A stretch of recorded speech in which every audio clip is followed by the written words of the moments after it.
What's going on, world? This is Grandmaster FAQs, and this is another Partynerdz exclusive. A lot of things to talk about. One in particular, of course, is this 30-second TV spot that happened with the Avengers Endgame trailer. So it's literally only 30 seconds, probably only like 7 frames. But to get to the bottom of it and break down a 7-frame, 30-second video, I mean, I know it may like seem like much, but it's what I do. All right, let's get to it.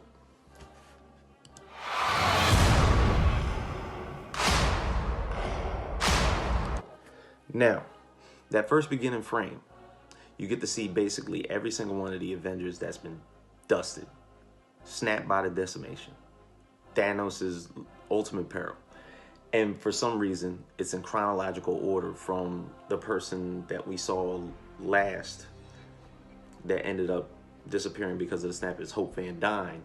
And it ends up registering all the way up to Vision, who wasn't a part of the snap, but he was the last gem to be obtained before the snap actually happened. And then there's like the midriff of like basically like Spider-Man, Black Panther, the Guardians of the Galaxy, even though they showed the Guardians of the Galaxy with Rocket in it, but it's primarily the entire team.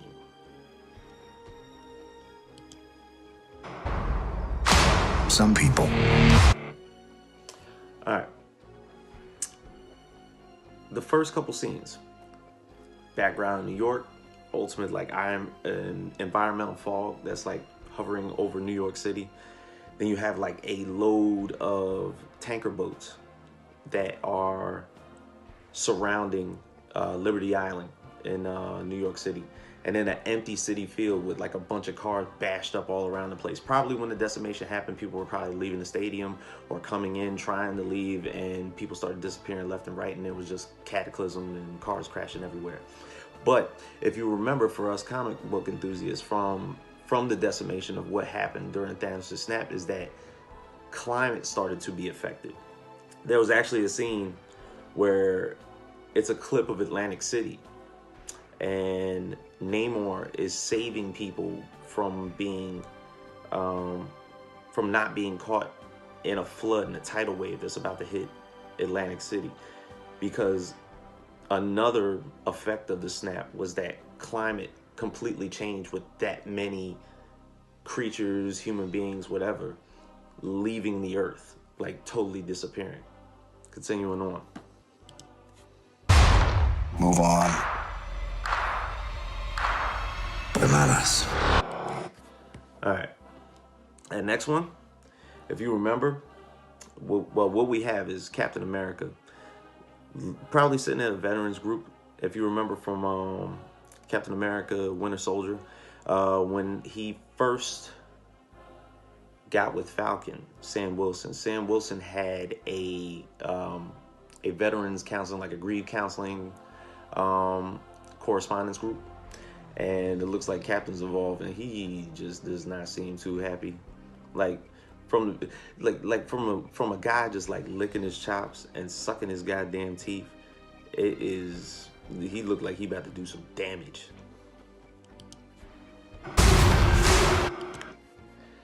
That next scene with Iron Man and Nebula, where, you know, if we're going to replay it back to the first Iron Man, where he was trapped in a cave and he was like, fuck it, I'm gonna just end up being the one to get the hell up out of here. And from the looks of it, it looks like Nebula's like taking parts off of herself to give to Tony in order to get the Benatar back working. I mean, to be honest, it's the Obadiah scene all over again. He's going to get out of the cave with spare parts. Yeah, that's what Tony does, unfortunately, but that's what he does.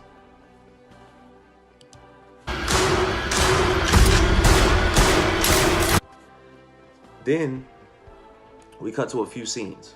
One happening to be that Rocket opens a door, and the background like looks like crabbing or lobster traps, and there's an ocean in the background. Now, this is what I think, and of course, another issue is, not even an issue, but a great thing, is that he's in his comic accurate outfit from the original Guardian of the Galaxy. But behind him, what I'm thinking is that Thor went into exile. And if you remember from the last Thor Ragnarok movie, upon the death of Odin, Odin brought Loki and Thor to Norway. And he basically brought forth the term that anywhere can be Asgard. So I think Thor's in exile and he's sitting in Asgard. Then we have the next coming clips. It looks like Ant-Man and War Machine are about to do major damage. And it looks like inside the Avengers facility, inside like maybe like one of the offices. Then you have a Natasha Romanoff with a lot more hair. So now that's getting me to think, like, how much time has gone by? And then you have Ronan, who we saw from the first trailer. Now it looks like he's back as Hawkeye with his bow and arrow in hand. And he looked like he had some shit. It might be on an alien planet, so be it. But then you have a trembling Captain America. His hand seems to be like trembling. And pulling what is, the shield is back. The shield is totally back. All right, so I'm not sure if Tony came back and got him the shield, but it looks dope on that end. Not us.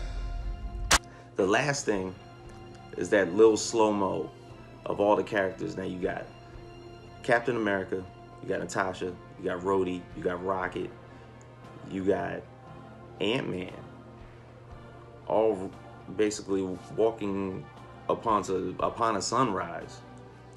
Now who knows where they're going? Now Scott, of course, from the last trailer, has brought the van with him. The van happening to have the portable quantum tunnel.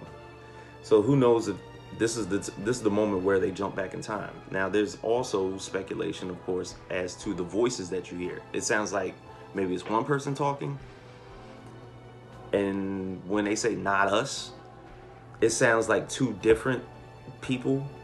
The first one does sound like Steve Rogers, but the second one sounds like groggy. Could it be like two Steve Rogers?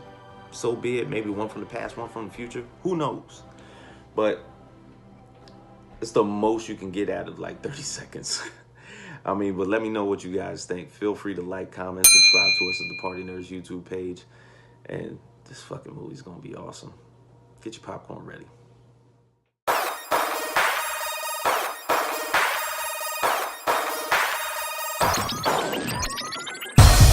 Party nerds, party nerds, party nerds, party nerds, party nerds, party nerds, party nerds, party nerds, party nerds.